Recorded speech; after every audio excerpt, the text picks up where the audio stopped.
और जरा अब रूस की बात बताते हैं आपको। रूस और यूक्रेन युद्ध की। डोनेट्स्क में रूस की ड्रोन स्ट्राइक, यूक्रेन की मिलिट्री पोस्ट तबाह कर दी। 50 से ज्यादा ड्रोन से हमला किया।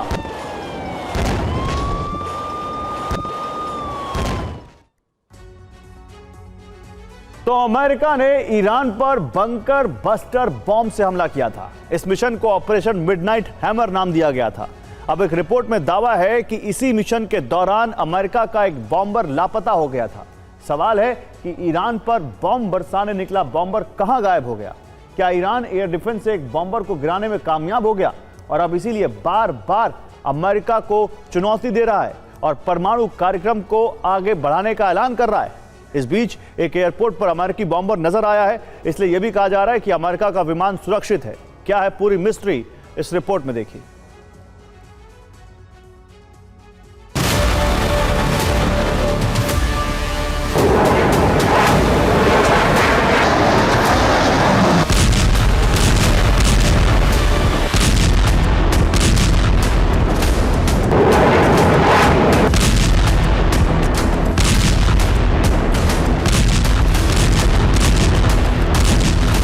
अमेरिका का एक सीक्रेट मिशन क्या बहुत बड़े नुकसान की वजह बना?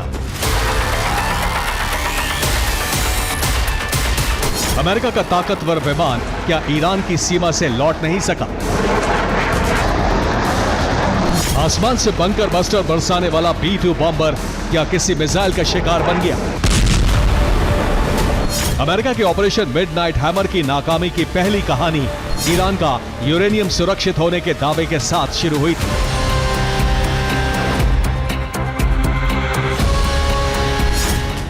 अब एक रिपोर्ट में दावा किया गया है कि इसी ऑपरेशन के लिए टेक ऑफ करने वाला B-2 बॉम्बर बेस पर वापस नहीं लौटा।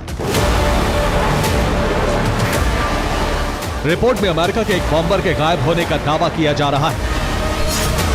रिपोर्ट के मुताबिक ईरान पर हमले के लिए 2 ग्रुप बनाए गए थे। एक ग्रुप का काम ईरान को चकमा देना था, दूसरे का काम ईरान पर हमला करना था।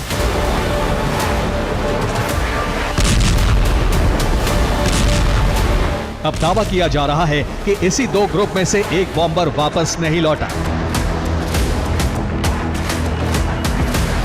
स्टेल्थ तकनीक वाले B-2 बॉम्बर को रडार से ट्रैक करना बेहद मुश्किल है, इसलिए ऐसे विमान एयर डिफेंस से गिराए नहीं जा सकते। फिर सवाल है कि बॉम्बर कहां गया?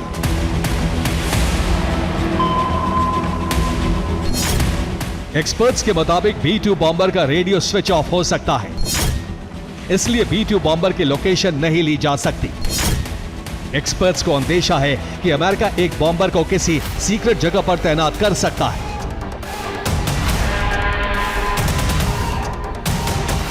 इस मीडिया रिपोर्ट को लेकर अमेरिका की तरफ से किसी तरह की सफाई नहीं दी गई है, लेकिन इसी B-2 बॉम्बर से जुड़ी एक तस्वीर और खबर आई है।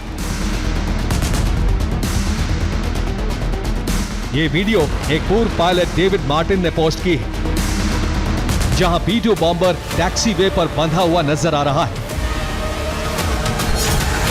एक रिपोर्ट में दावा है कि अमेरिकी बॉम्बर ने इमरजेंसी लैंडिंग की थी। विमान की खराबी या मौसम की वजह से लैंडिंग हुई। होनोलुलु में तब से अमेरिकी बॉम्बर मौजूद है। अब सवाल है कि क्या यह वही बॉम्बर है जिसके लापता होने की बात कही गई है?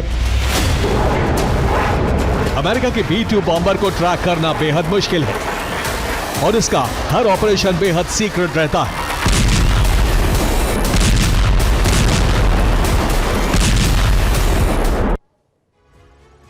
तो 21 जून को अमेरिका के व्हाइटमैन बेस से ईरान पर हमले की प्लानिंग थी। यहां से B-2 बॉम्बर्स के एक ग्रुप ने उड़ान भरी थी। इनका डायरेक्शन गुआम बेस की तरफ था। प्रशांत महासागर के ऊपर से होते हुए ये बॉम्बर गुआम की तरफ बढ़ गए। असल में ये ग्रुप ईरान को चकमा देने के लिए उड़ा था ताकि ईरान को कोई खतरा महसूस ना हो। इसके बाद उसी व्हाइटमैन एयरबेस से एक और ग्रुप रवाना हुआ।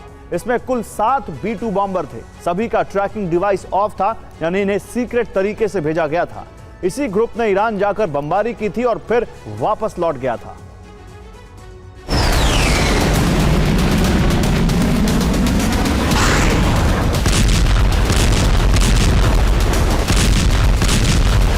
B-2 बॉम्बर अमेरिका के घातक और ताकतवर विमानों में से एक है।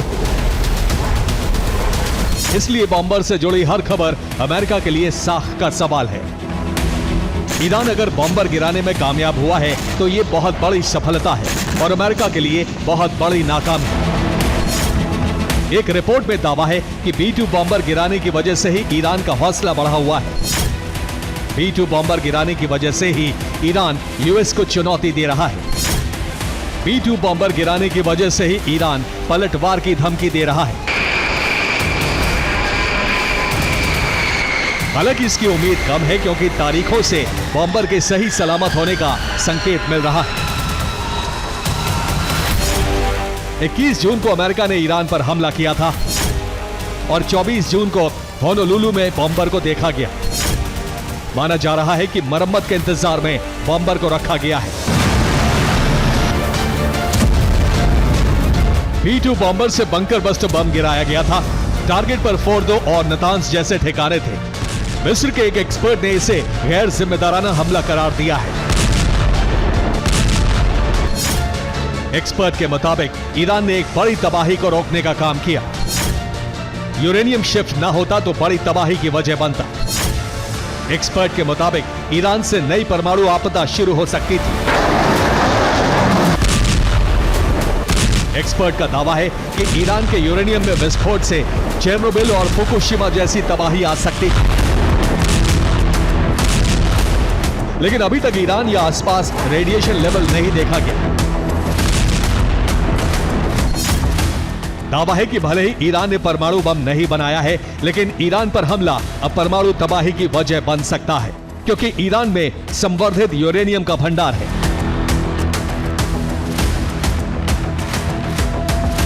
लेकिन दूसरी तरफ एक रिपोर्ट से दावा है कि अमेरिका फिर ईरान पर हमले की तैयारी में है।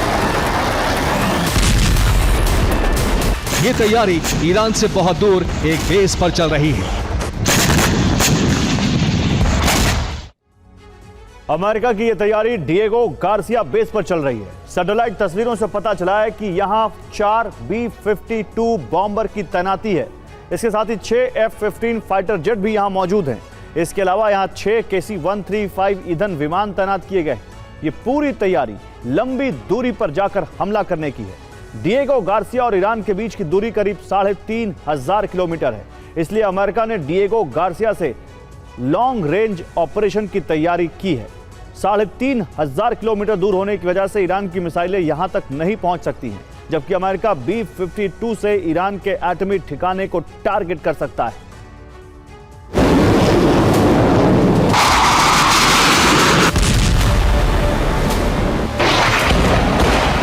अमेरिका हो या इजराइल, भले ही ईरान पर कई टन बारूद बरसा चुका हो, लेकिन ईरान अपने मिशन को रोकने वाला नहीं है।